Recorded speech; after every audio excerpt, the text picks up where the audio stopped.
Hello and welcome to Helicopter Train Videos. In this video we're going to talk about FAA medical requirements to become a helicopter pilot. This is a short clip from episode 1 of the Helicopter Training Podcast, How to Become a Helicopter Pilot, and you can find that full episode in the description or on our YouTube channel's podcast tab. So what are the medical requirements to fly a helicopter in the US? Most helicopter flying in the US is going to require some sort of FAA medical or basic med. They're going to be looking at your vision, your hearing, hearts, lung function, medical history, mental illness, medications used, etc. There's 3 levels of FAA medical. The first highest level is first class medical. That would be for someone using airline transport pilot privileges. So that would be things like flying for the airlines, big aircraft. Now, there may be some situations where a particular employer or a contract might require a higher level of medical. So, for example, I think some of the big oil companies in the Gulf of Mexico, if I remember right, they required the pilots flying for them to have a first-class medical and an ATP. Second-class medical is for most commercial operations. To go earn money and use your commercial certificate, you're usually required to have a second-class medical. We require our instructors to have that level medical because although instructing doesn't require a second-class medical, we do get our instructors to do other paid work that would require them to have a second-class medical. The third-class medical is for non-commercial operations, so that your private pilot certificate or recreation pilot certificate privileges. Also, if you're an instructor, you can instruct under third-class medical. The last option is basic med, which is a relatively new standard of medical requirements. There's restrictions. It's for less than 12,500 pounds, maximum 7 seats. Can actually be paid as an instructor under basic med. But there's other restrictions like no previous denial of medical, have a valid driver's license. You have to see a doctor. It doesn't have to be an air medical examiner for initial comprehensive medical examination checklist or CMEC. And then you do a biannual online course, which is about an hour. That's usually free to do that course. And a checkup every 4 years. AOPA has a good website that walks you through all this. Now, depending on your age and which class you're trying to maintain, you have to renew somewhere between every 6 months to every 5 years. So, for example, if you're maintaining a first-class medical and you're above 40, you'd have to do that every 6 months. At the other end, if you are doing a third-class medical and you're under 40, you'd have to renew every 5 years. Now, commercial privileges, like I said, require a second class, and we get our instructors to maintain that level, and that's every 1 year, regardless of age. I'll put links in the description of more information on FAA medicals, including that AOPA link, and also a locator to find an air medical examiner near you. I would say make sure you can get a medical before committing to learning to fly. So that would be part of the process, is go get a medical. Third class or second class is fine before you throw down all the money and quit your job to learn to fly. It's really important you stay healthy as a pilot. It's a stressful event for everyone when they go and renew their medical, because without medical, for a lot of people, that ends their flying career. Oh, another personal tip, get your vision checked before you go take your medical. A few years back, I went in and took my medical exam, and one of the pieces is a vision check. And I was really struggling, and I was stressing because I was struggling, and that was making it worse.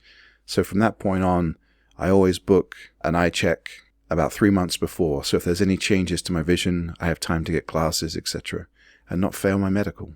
Another common question is, can I become a helicopter pilot if I have a medical condition or previous injury? Well, my suggestion is you discuss that with an air medical examiner before you actually take the formal medical exam. Make sure then that you have all the necessary documentation, so test results, diagnosis, etc. And you may have to get what's called a special issuance. I'd get all that kind of squared away before you go and attempt your medical exam. That avoids wasting time and then getting a denial. Also, don't lie, especially if you're claiming disability benefits as a veteran. In the last few years, the Veterans Database for Disabilities and the FAA medical databases have been cross-checking each other, and I know of quite a few veterans who had their medicals suspended when the FAA medical team realized that they had claimed for disability as veterans but hadn't put that on their medical exam paperwork. So don't get caught up in that. Full details of all the FAA medical standards is in Part 67, and again I'll put a link in there. This is from the FAA's website. It talks about what medical conditions does the FAA consider disqualifying. And it gives a list, but it also says, however, in many cases, when the condition is adequately controlled, the FAA will issue a certificate contingent on periodic reports.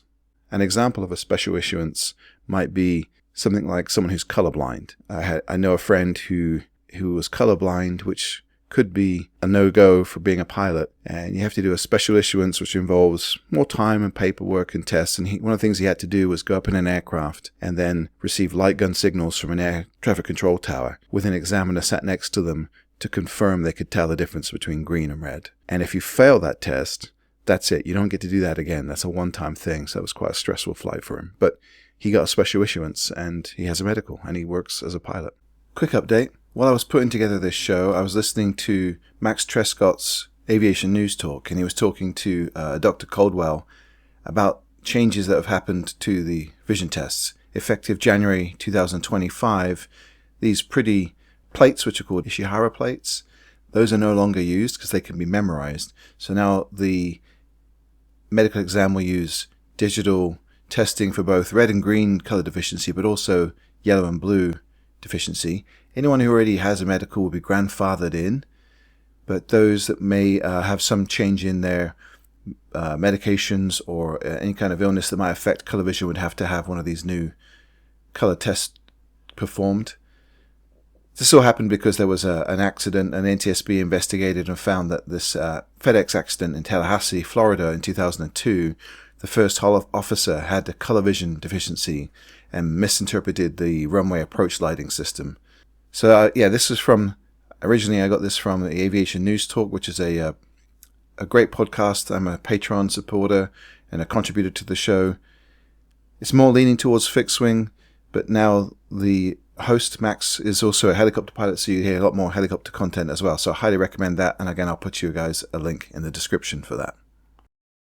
If you've already got starboard training, or maybe you're partway through, we'd love to hear about your experience with this. How was your first medical? Did you have any issues getting that medical? Any tips for others? Send your feedback to helicoptertrainingpodcast.com/contact, where you can fill out a form or you can record audio, and we might feature your feedback on a future show.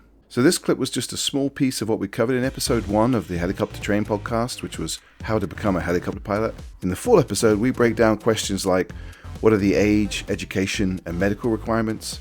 What's the typical training path and how long does that take? How much does it all cost? And what are the financing options like VA benefits, scholarships, and loans? How do you pick the right helicopter to train in? And how you can get started with free home study resources, plus a bunch of other stuff. So you can find the full episode right here on this YouTube channel under the podcast tab, or you can listen on Spotify, Apple Podcasts, or whatever your favorite podcast player is.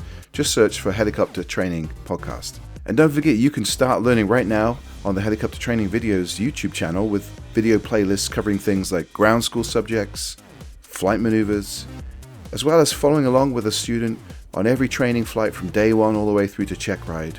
If you haven't already, please click subscribe to get all the latest videos and help support this channel. And then finally, for more information, including articles and quizzes and resources, and how to support this volunteer project, check out our website, helicoptertrainingvideos.com. Thanks for watching, fly safe.